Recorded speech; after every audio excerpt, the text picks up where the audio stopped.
Welcome to the first episode of A Few Minutes with the Mayor. It's 2018, and my name is Damian Graham, and I'm certainly joined by Mayor Nancy McFarland. Welcome. Thank you. We will tell you where we are in just 1 second, but first, congratulations. Now start serving your fourth term as mayor. Thank you. How many terms on council before that? 2 terms on council before that. 2 terms on council. So, 10 years. 10 years. Well, we have lots of things to talk about. 2017, let's jump right to it. 2017 was it's a difficult year nationwide. There was a lot of division, a lot of things on the news that were sort of hard to watch. Right. Mass shootings, political divisions. But we're very lucky here in Raleigh that it actually was a good year. There are a lot of positive things that we can build on. What are some of those things you'd like to share and talk about?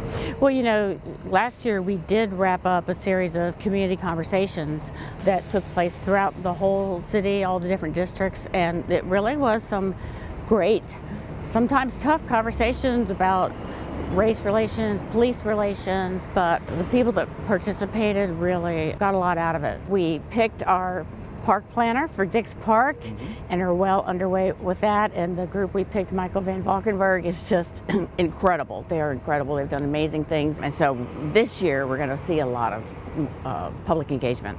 One of the things I thought was really interesting is we got a report of the economic impact of arts and culture in the city of Raleigh. And we got one 5 years ago, and it found out it was $143 million a year, 5 years ago. Last year we found out it's $531 million a year is the arts and culture, which really tells you how much that's grown and how important that is to us. Yeah. So something else that's near and dear to your heart is affordable housing. I believe we kicked off a couple projects there as well. We did. We've had some projects all during the year, but just at the end of the year, we've started 2 new projects in Southeast Raleigh. So I know Washington Terrace is one we're very excited about and really looking forward to that. And then, of course, where we are here today is we're outside of Moore Square, and that also kicked off a new renovation of this important park for us. It did. You know, we have expanded services and improvements to parks all over the city. I mean, this is a city that loves their parks. No question. But we're very excited about this one. We took a long time, as everybody knows, to really make sure that the plan was exactly right. I mean, this is a jewel for us to have, a historic downtown square, and it's really going to be renovated in a way that it will be so much more usable. People really enjoy it. You know, some play areas for kids, but lots of opportunity all around it, and very excited. So let's go take a look at it. Absolutely. Yeah. So clearly they've got a lot of work already well underway. They do. And it's come along nicely. And we should also mention that the Go Raleigh bus station just opened up in 2017 as well. So that's nice to have that. That's really, they did a great job on that. It's so much more open, and it's just such a better space.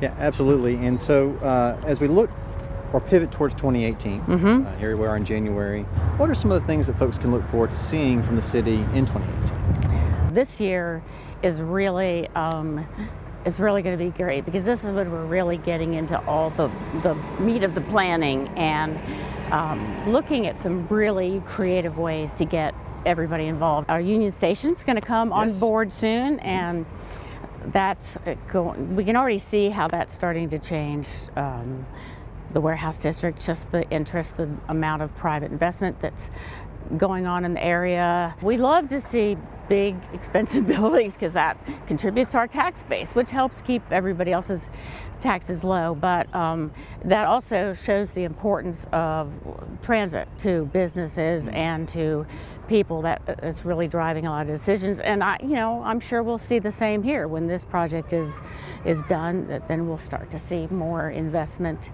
around here, because people see it as an amenity. Well, and it's the second time you've mentioned that. Just the strategic investments here and there have made a huge difference in not just what we see around town, but how it affects our own bottom line in terms of keeping our taxes low. Right. Last year, we learned that there was an opportunity for His Holiness, the Dalai Lama, to come to the city of Raleigh. We're all very excited about that news. But sadly, there is some new news that we need to hear. And can you please tell us where we are with that? Well, we're all disappointed, but he has decided to suspend all travel to the United States for 2018. And so we're hoping he'll come in 2019. He usually comes to the United States twice a year, Okay.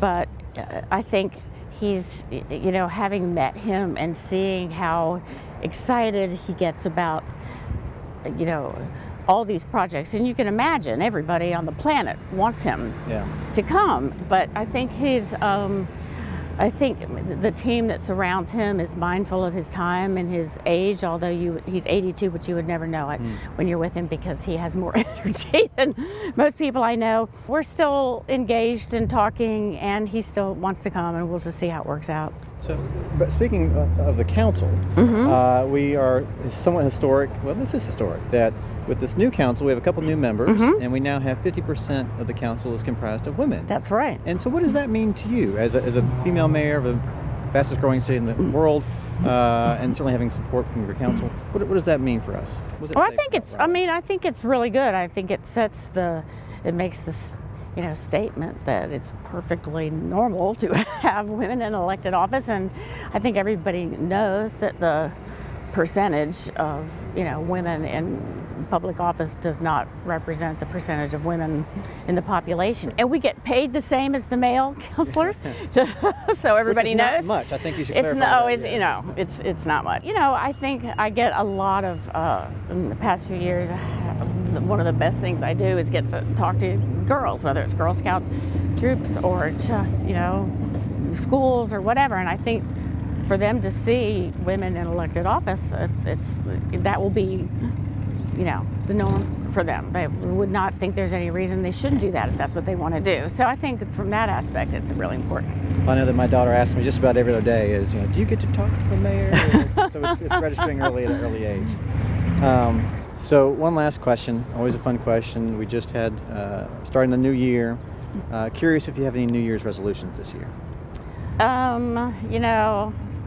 Every year I think about this and then I always kind of beat myself up for not following them through as well. But, I think this year I'm really going to, it's prioritization for me. It's prioritizing my life, my own life personally too, but really, prioritizing. But it's also for me, it's remembering that there are, not only 7 other council members, but so many people in this community that help every day and do things, and remembering to bring everybody in. I think it really is about, thinking through what are all of these things and where, maybe something should be getting more attention and should be higher on the priority list. So it's that's mine to yours. That is such a better answer than what I have. What's yours? Mine is simply, I just want to spend less money on clothes. Oh, yeah, that's not that mine. Altruistic. Yours is much more thoughtful and intentional. Well, Mayor, we appreciate you taking time out of your busy schedule to join us. Thanks. And it's always fun. Paying attention and listening. And so we will see you next time. That's right. Thanks.